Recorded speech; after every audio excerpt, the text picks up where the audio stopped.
Selamat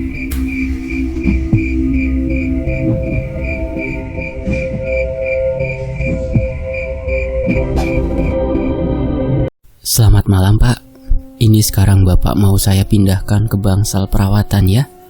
Tadi istri Bapak sudah menghubungi kami lewat telepon dan minta untuk Bapak segera dipindah ke bangsal perawatan. Semua biaya sudah di cover kok Pak, ucap suster itu sambil mempersiapkan ranjang yang kupakai untuk didorong menuju ke bangsal. Aku hanya mengangguk dan menuruti apa kata suster itu. Sinta yang sedari tadi menemaniku juga terus mengikuti kemana aku dibawa oleh suster itu. Kami mulai melewati lorong yang sedikit gelap karena lampu tidak dinyalakan seluruhnya. Ya maklum saja, karena ini sudah malam dan waktunya istirahat. Makanya lampu yang dinyalakan hanya seperlunya saja. Dalam perjalanan menuju bangsal perawatan, sosok-sosok malam hari dari rumah sakit ini mulai menampakkan diri. Dari yang berwujud manusia sampai yang berwujud aneh dan mengerikan. Mereka semua terlihat seperti memperhatikan kami, namun tidak berani untuk mendekat. Dan mata mereka seolah tertuju pada Sinta yang saat itu berada di sampingku. Mungkin mereka merasa sedikit ketakutan dengan sosok Sinta. Namun Sinta tidak menggubris penghuni malam rumah sakit itu sama sekali dan menganggapnya biasa saja. Tak berselang lama, akhirnya kita sampai di bangsal perawatan, dan ternyata Via meminta pada pihak rumah sakit untuk dicarikan kamar VIP. Aku paham kenapa dia memilih untuk perawatan di ruang VIP.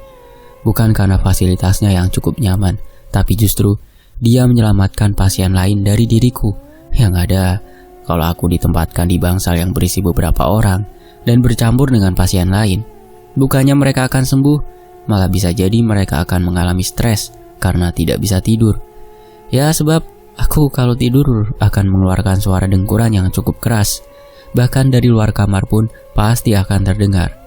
Pernah suatu saat malam hari, aku sudah tertidur dan Via masih menonton TV di ruang tengah. Katanya suara dengkuranku masih terdengar walau dalam keadaan kamar sudah tertutup pintu. Ya tahu sendirilah seperti apa kerasnya dengkuranku. Sesampainya di bangsal dan suster sudah meninggalkanku sendirian, Sinta mulai kembali membuka obrolan. Yan, sebenarnya siapa sosok yang menyerangmu tadi? Dan kenapa seolah aku tidak asing dengannya? Tanya Sinta padaku. Sepertinya dia adalah salah satu jin yang berhasil ditaklukkan Bapak dan disimpan di lemari.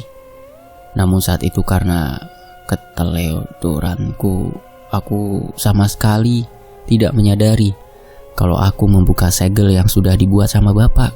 Jawabku menjelaskan. Apakah dia juga termasuk dari salah satu yang ditaklukkan Bapakmu, Yan? Tanya Sinta lagi. Aku juga kurang mengerti, tapi sepertinya begitu. Dia seolah tidak terima dengan cara Bapak menyimpannya. Dan sepertinya dia memang dikalahkan oleh Bapak dan disegel di sana. Dan karena kemampuannya yang cukup hebat, Bapak sengaja menyimpan supaya dia tidak diambil oleh orang lain yang memiliki sifat jahat seperti dia. Bisa jadi kalau ketemu dengan orang yang salah, sosok itu akan digunakan untuk kejahatan. Kamu tahu sendiri bagaimana sifat sosok itu. Terangku lagi pada Sinta. Sambil menunggu Via yang belum juga datang, aku dan Sinta terus mengobrol soal sosok kesatria Jawa berbulu itu. Sinta mengatakan dia cukup berat juga untuk dilawan.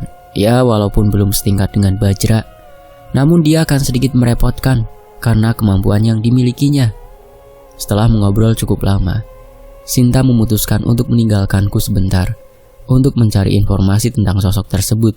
Dan sebelum dia pergi, Sinta seolah berbicara pada salah satu sosok penghuni di rumah sakit ini yang sedang mengintip kita ngobrol sejak dari tadi. Samar sama aku mendengar ucapannya. Bilang pada teman-temanmu, jangan ada yang berani mengganggu dia. Kalau tidak akan menerima akibatnya. Dengan ada ancaman, Sinta berbicara pada salah satu sosok di sana dan menunjukku tanda orang yang dimaksud Sinta adalah aku. Yan, aku pergi dulu sebentar. Kalau ada apa-apa panggil saja aku akan sesegera mungkin datang, ucap Sinta berpamitan. Aku hanya menjawab dengan isyarat jempol, tanda aku paham dengan perkataannya, dan dia pun segera melesat pergi dari kamar rawatku. Sebenarnya cukup bosan aku berada di bangsal ini sendirian. Via belum sama sekali terlihat atau ada tanda-tanda darinya akan sampai. Aku mencoba beberapa kali untuk menghubungi HP-nya, namun sama sekali tidak ada jawaban atau balasan. Karena menunggu terlalu lama, rasa kantuk mulai menyerangku. Mata ini seolah terasa sangat berat dan ingin diistirahatkan. Ya mau bagaimana lagi karena memang sudah saatnya istirahat. Dengan perlahan aku mencoba untuk tidur dan berharap Via segera datang. Saat aku memejamkan mataku, suara teriakan terdengar cukup keras. Aku yakin itu adalah suara seseorang yang dirawat di rumah sakit ini juga. Teriakan terdengar sekali bergantian dengan suara batuk yang meyakinkanku itu adalah suara pasien yang sedang kesakitan. Aku tidak tahu berasal dari kamar sebelah mana, tapi yang aku rasakan, suara itu berasal dari lantai di atasku. Sedikit tidak tega dan membuatku penuh tanya. Sebenarnya dia itu sakit apa?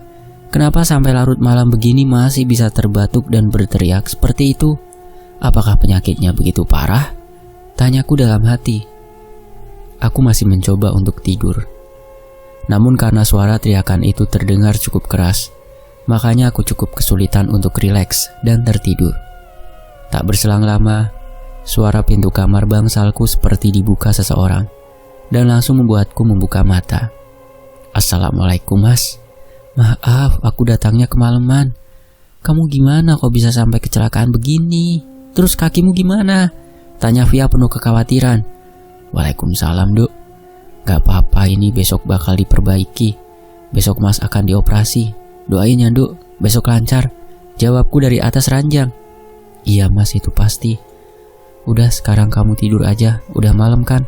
Aku beresin barang bawaanku dulu ini, ucap Via sambil merapikan barang bawaannya. Iya dok, dari tadi mau tidur sebenarnya, cuma gak bisa gara-gara ada suara teriakan dan suara batuk dari pasien lain itu loh. Itu dari lantai berapa sih dok? Kamu denger gak? Tanyaku pada Via. Suara teriakan dan batuk apa mas? Dari tadi sepi kok, sama sekali gak ada suara. Tanya Via padaku. Itu loh, masa gak denger sih? Jawabku sambil mengamati suara batuk dan teriakan yang tadi muncul. Namun saat diperhatikan lagi, keadaan di sekitar bangsalku ternyata sunyi, tanpa ada suara sedikit pun. Aku sempat keheranan bagaimana bisa suara teriakan yang dari tadi terdengar saat Via belum datang dan terdengar terus-menerus kini benar-benar hilang. Andaikan itu memang suara dari pasien lain, pastilah suara batuk dari pasien itu masih terdengar, walaupun tidak sesering waktu awal tadi. Tidak mau ambil pusing, mumpung Via sudah berada di sini. Aku ingin segera mengistirahatkan tubuhku ini. Lelah sangat aku rasakan. Begitu juga pegal akibat kecelakaan tadi. Dan untuk kakiku yang remuk sudah tidak kurasakan lagi. Dok, mas tidur dulu ya. Badan mas rasanya gak enak banget, ucapku sambil memejamkan mata. Ya mas, gak apa-apa, tidur dulu saja. Aku tahu kamu kelelahan, jawab Via yang sedang merapikan barang bawaan. Mungkin karena aku saking lelahnya, tak perlu waktu yang lama akhirnya aku tertidur. Di dalam tidurku, aku terbangun di sebuah kampung yang sepertinya tidak asing. Aku benar-benar mengenal kampung ini. Ya, ini kampung halaman bapak. Dan aku sedang berada di kursi kayu panjang terbuat dari rotan yang berada di ruang tengah dari rumah nenekku. Seseorang keluar dari kamar yang berada sejajar dengan kursi kayu panjang ini berada. Sosok yang sangat aku kenal dan aku sangat merindukannya. Bapak, ucapku keheranan melihat sosok yang keluar dari kamar itu. Piye le, kahananmu? Ngapura ya le. Mergo bapak, kowe kena musibah terus saka masa lalu nih bapak. Ucap bapak tersenyum dan duduk di sampingku. Mboten pak, sing enten malah kula sing ngapunten kalih bapak. Riyen mboten paham sing bapak ajarke, jawabku sambil mencium tangannya. Kuwi dudu salahmu le, sing salah bapak. Bapak orang ngomong apa gunane sing tak warahke mbiyen. Rapopo, saiki ana Mbah Margono sing bakal ngajari kowe. Karo elingo omongi bapak. Sesuk kowe bakal ketemu guru liya sakliyane Mbah Margono. Karo guru kuwi kowe bakal bisa luwih paham apa sing bapak ajarke mbiyen.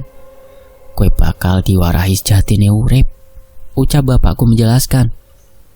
Guru sak sanese Mbah Margono, sinten iku Pak? Kowe bakal ngerti dhewe, saiki durung wektune. Jin sing sakniki ngoyak kula niku janjane sinten Pak? Terus pripun kula ngalahke jin niku? Tanyaku pada bapak karena aku ingin segera terbebas dari gangguan jin itu. Jin kuwi kudu cepet dikalahne. Jaluk tulunga karo Mbah Margono, dekne bisa ngalahke jin iku. Kayane bapak wis tau cerita bab jin iki karo dekne. Kudu dieling. Saya suwi jin iki ana bakal saya akeh jin sing dekne ajak gawe ganggu keluargane dhewe, termasuk kowe. Terus jin iki yo bisa ngasut jin sing ana ning omahe dhewe kanggo nyelakake keluargane dhewe. Kowe kudu cepet ngalahke, terang bapak. Bapak menjelaskan, sebenarnya jin itu adalah salah satu jin yang ingin ikut dengan bapak. Jin yang ingin menjadi murid bapak. Namun dia memiliki ambisi besar hingga demi mengikuti bapak, dia tidak segan membuat siapapun yang dirasa menghalangi bapak dan ingin berbuat buruk pada bapak akan langsung digarap olehnya. Entah dengan melukainya, mengganggunya, bahkan dia segan untuk merenggut nyawa siapapun yang membuat masalah dengan bapak. Bahkan sebenarnya bapak tidak menginginkan jin itu untuk berbuat hal yang sedemikian rupa. Bapak mempersilahkan saja kalau ingin ikut. Namun bapak enggan untuk memberikannya sesaji. Dia tidak suka memberi jamuan atau makanan pada jin yang ingin mengikutinya. Silahkan ikut, tapi bapak tidak mau memberikan apapun pada mereka. Dan karena tindakan yang dilakukan oleh jin itu terlalu agresif, bapak sempat melarangnya untuk mengikutinya. Tapi yang terjadi, jin itu malah semakin membabi buta. Tak peduli siapapun, baik itu yang mengganggu bapak atau bukan, siapapun yang dekat dengan bapak akan digarapnya. Hingga pada akhirnya bapak mempersilahkan jin itu untuk mengikutinya dengan perjanjian dia tidak boleh melukai siapapun lagi. Tapi bapak sebenarnya mengetahui dia pasti akan mengingkari janji itu. Hingga sampai akhirnya bapak membiarkan jin itu mengikutinya. Namun bapak tidak pernah mengajarkan secara langsung. Terserah dia mau belajar apapun, yang jelas bapak hanya mengerjakan kesehariannya seperti biasa. Setelah beberapa bulan, bahkan tahun, hal yang sudah bapak perkirakan terjadi. Sosok jin itu menjadi di luar kendali bapak. Dia mencoba mempraktekkan apa yang pernah dia perhatikan dari bapak. Dia menyerang seseorang yang dirasa sedikit mengganggu bapak waktu itu hanya karena hal sepele. Padahal bapak sama sekali tidak mempermasalahkan hal tersebut. Dan pada akhirnya, bapak yang menyembuhkan orang yang diserang itu. Hingga pada akhirnya, karena kelakuan dari jin ini, bapak pernah sampai didatangi beberapa dukun atau kiai yang mengenalnya. Mereka sengaja mendatangi bapak untuk membicarakan soal jin pengikut bapak ini. Beberapa dukun sempat protes dengan tindakan jin itu, karena walaupun dukun itu tidak menyenggol bapak dalam hal kerjaan, tapi jin itu tetap menyerang dukun itu. Mereka tidak berani kembali menyerang bapak karena mereka paham dengan tingkatan ilmu yang masih jauh dari bapak. Bapak pun hanya meminta maaf atas hal yang telah terjadi, dan bapak berjanji akan mengurus jin tersebut. Sebetulnya bapak sudah diam-diam ingin menyegel jin itu, tinggal menunggu waktu yang tepat untuk melaksanakannya. Sarana yang digunakan adalah sebuah batu berwarna putih bercorak coklat yang terlihat indah dalam bentuk bongkahan kecil. Dan aku baru mengingat, ya, itu adalah batu yang aku lihat di dalam kantong kain waktu itu saat beberes kamar. Dalam penjelasannya dia mengatakan segel akan perlahan terkikis jika batu itu keluar dari lingkungan rumah yang sudah bapak tanami pusaka untuk mengurung dan meredam kekuatan sekaligus auranya. Dan singkat cerita, dari yang bapak utarakan adalah ternyata jin itu sudah merekrut atau lebih tepatnya menghasut beberapa jin di sekitar desa. Dan saat bapak akan melakukan penyegelan dari jin itu, prosesinya tidaklah mudah karena bapak juga harus berhadapan dengan gerombolan lain. Kebetulan saat itu bapak mendapat bantuan dari pasukan putih yang dulu pernah aku temui. Pada akhirnya bapak berhasil menyegel sosok jin itu pada batu yang sudah dipersiapkan tadi.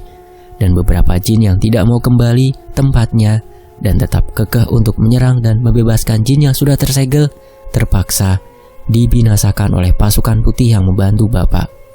Aku berpikir, Berarti lingkungan tempat tinggalku sudah dari dulu banyak jin-jin kuat. Pantas sejak aku kecil hingga kini sering merasakan aura-aura kuat dari bangsa tersebut. Namun, mungkin di saat sekarang ini sedikit berkurang karena beberapa sudah dibinasakan saat kejadian tersebut. Dan yang tinggal kini adalah jin yang masih bisa diatur. Pantas saja, Bapak hingga akhir hayatnya bisa dibilang sesepuh desa karena mengenal seluk-beluk desa ini.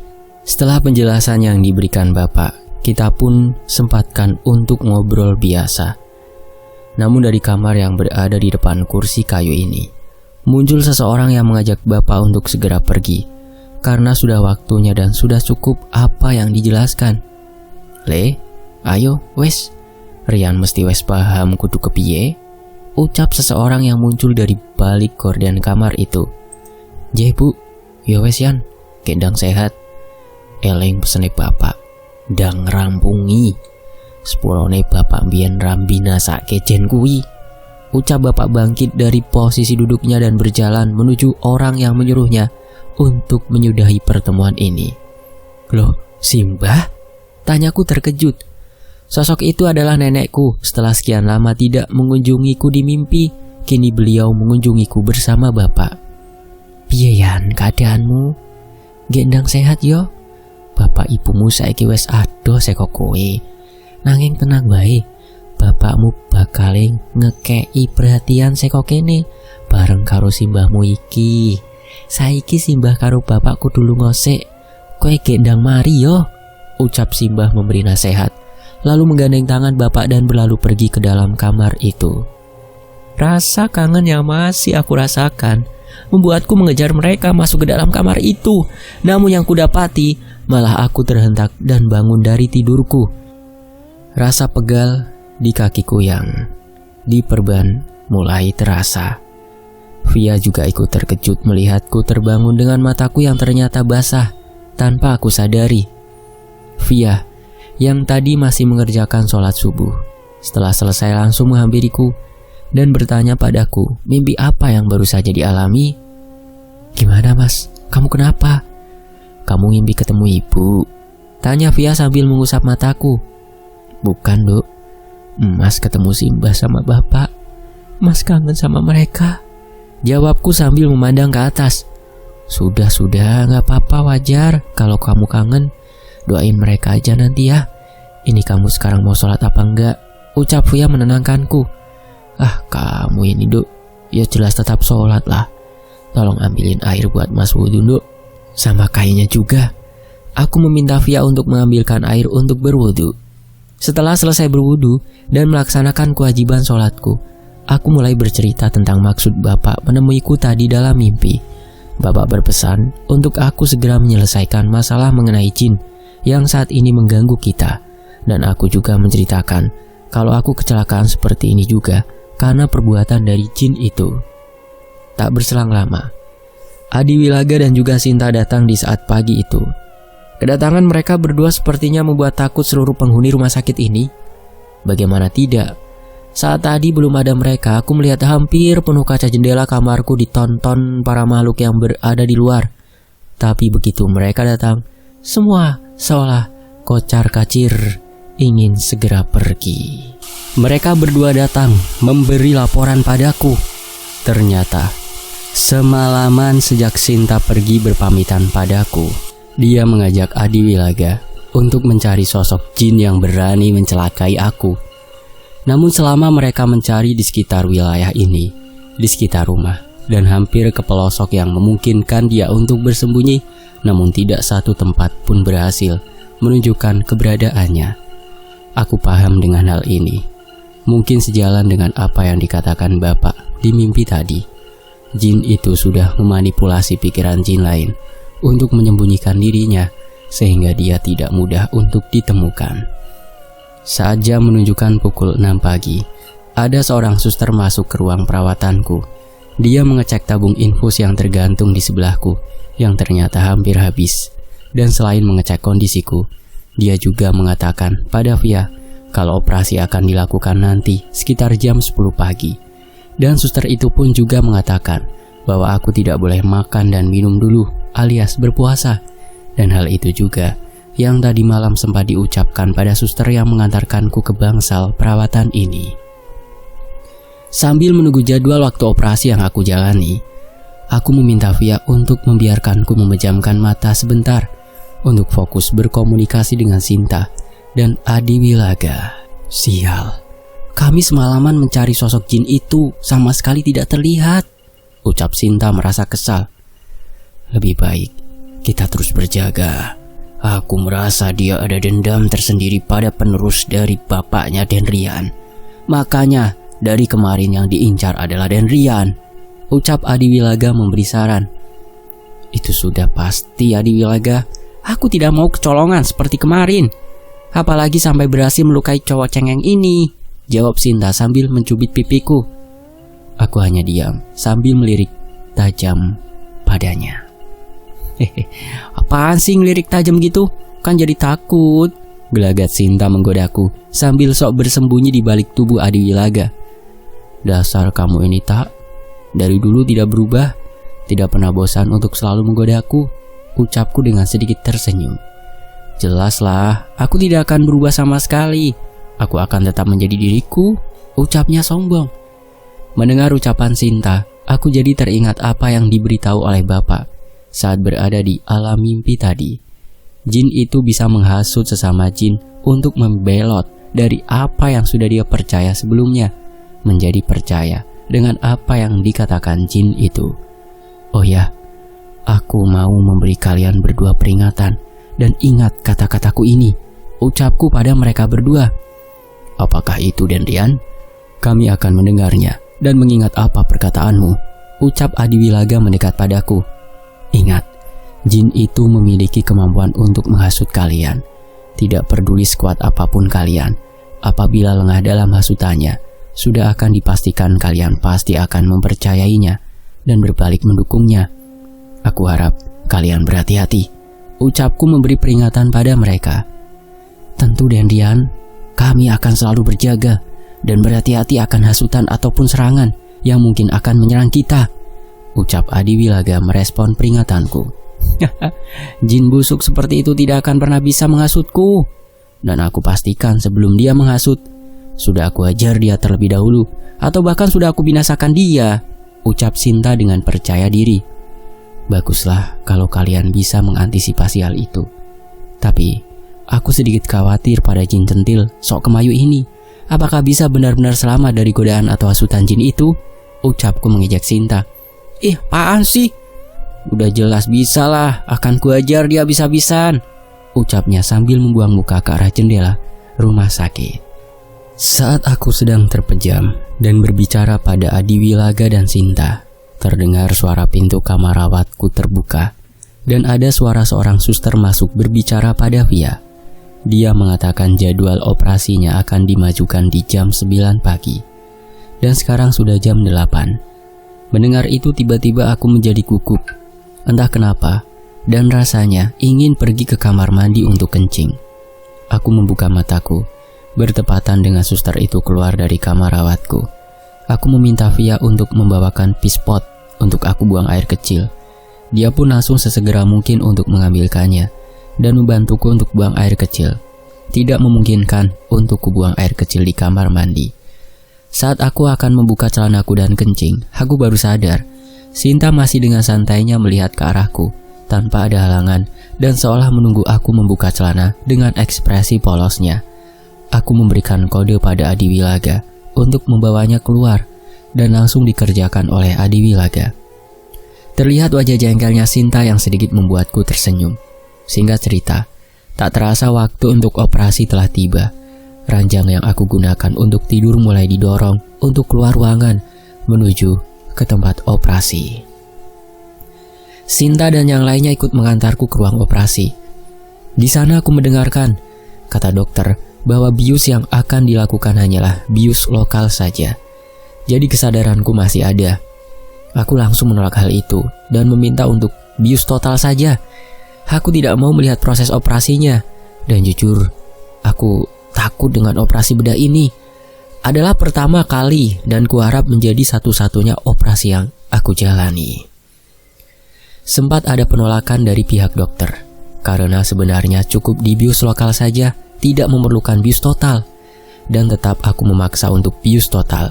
Karena hal itu dokter memintaku untuk menandatangani surat persetujuan bius total yang diajukan.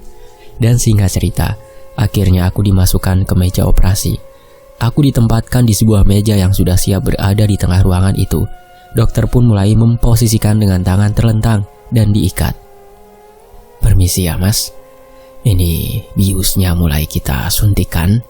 Salah satu dokter memberitahuku bahwa bius mulai dimasukkan ke tubuhku. "Mas kerjanya apa sekarang?" tanya dokter yang lainnya padaku. "Kebetulan saya kerja di perusahaan elektronik pak. Salah satunya menjual laptop, komputer, dan aksesorisnya," jawabku merespon. "Oh gitu ya, berarti kapan-kapan bisa nih saya titip servisan sama masnya. Kira-kira kalau kerusakan seperti lemot itu bisa habis berapa ya mas?" tanya dokter itu. Itu sekitar 5. Belum habis aku menjawab pertanyaan dokter itu, aku sudah kehilangan kesadaranku. Namun sebelum aku kehilangan kesadaran, entah halu atau apa, aku sempat melihat sosok jin kesatria Jawa berbulu itu datang mendekat padaku. Dan setelah beberapa jam operasi dilakukan, akhirnya aku mulai sadar, walau belum total karena aku tidak tahu apa yang aku perbuat dan masih berbicara ngelantur dan seolah-olah sedang marah. Keterangan ini aku dapat dari istriku, Via. Dan saat aku benar-benar sadar, ternyata kondisi tubuhku ada beberapa tali yang mengikat tubuhku. Via mengatakan kalau sejak selesai pembedahan atau operasi, diriku ini ngelantur tidak jelas dan bahkan memberontak ingin segera bangkit dari ranjang. Padahal tubuh ini belum sadar sepenuhnya, dan andaikan pun sadar juga, aku belum diperbolehkan untuk bangun dan berjalan karena pen yang terpasang dalam kakiku pasca operasi akan melukai bagian dalam. Aku meminta Via untuk melepaskan tali yang mengikat tubuhku ini, dan aku memastikan kalau aku sudah sadar sepenuhnya dan tidak akan memberontak lagi. Mas itu tadi kenapa? Kok bisa ngelanturnya seperti itu? Sebenarnya apa yang mas rasain tadi waktu dibius?" tanya Via sambil melepaskan ikatan yang ada pada tubuhku ini. "Mas malah nggak tahu, Nduk. Mas sama sekali nggak sadar dengan apa yang terjadi. Orang mas sadar-sadar sudah seperti ini kok," jawabku sedikit bingung. "Apa ada hubungannya sama sosok jin waktu itu, mas?" tanya Via menyelidiki. "Mas juga nggak tahu, Nduk. Oh ya, sebelum mas tidak sadar, mas sepertinya sempat ngelihat ada sosok itu di ruang bedah. Tapi mas nggak bisa mastiin itu kehaluan mas akibat bius atau memang dia datang," jawabku mengingat kejadian sebelum operasi. "Ya sudah mas, dibuat rileks dulu saja. Udah nggak usah dipikirin, fokus sama pemulihan kakimu aja ya. Oh ya ini, mas belum boleh makan atau minum sampai mas udah bisa kentut ya," ucap Via menenangkan.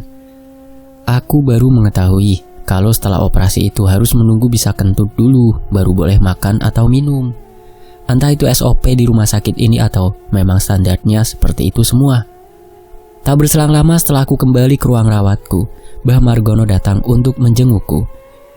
Dia datang dengan membawa sebuah tas plastik berisi buah-buahan yang bikin aku terheran sambil tersenyum. Kenapa yang dia bawa ini bukan buah yang umum dibawakan untuk orang yang sedang sakit, tapi yang dia bawa malah seperti buah kersen, buah ranti, dan buah ucen.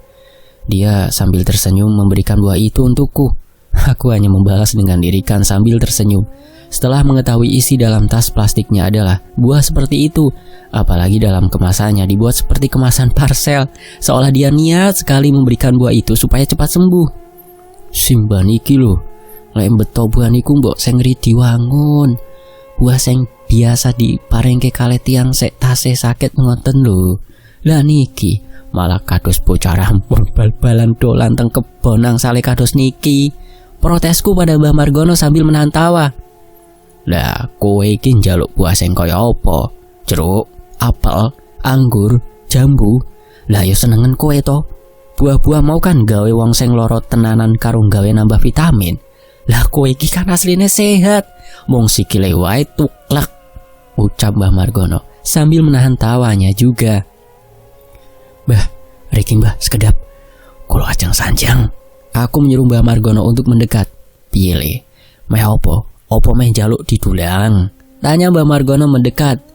Sanes Mbah, kulo mau ngajeng sanjang. Kulo kok ridi ketun nggih nganggep panjenengan simbah kulo. Ucapku sambil tertawa setelah itu. Oh ya wes, Mbah mulai wae nek ngono. Dengan gaya sok mau pergi dia berkata, wah, guyon no Mbah, ampun kondur to. Ucapku padanya sambil tertawa. Yo ora, wes pokoke kowe kendang sehat. Nggo nek wes sehat, Mbah traktir pokoke. Ucap Mbah Margono menyemangati. Bersambung dulu ya. Nantikan bagian berikutnya. Terima kasih Mas Rian. Terima kasih teman-teman. Saya izin pamit dulu ya. Mohon maaf kalau ada salah kata. Nantikan bagian berikutnya. Wassalamualaikum warahmatullahi wabarakatuh. Alhamdulillahirabbil alamin.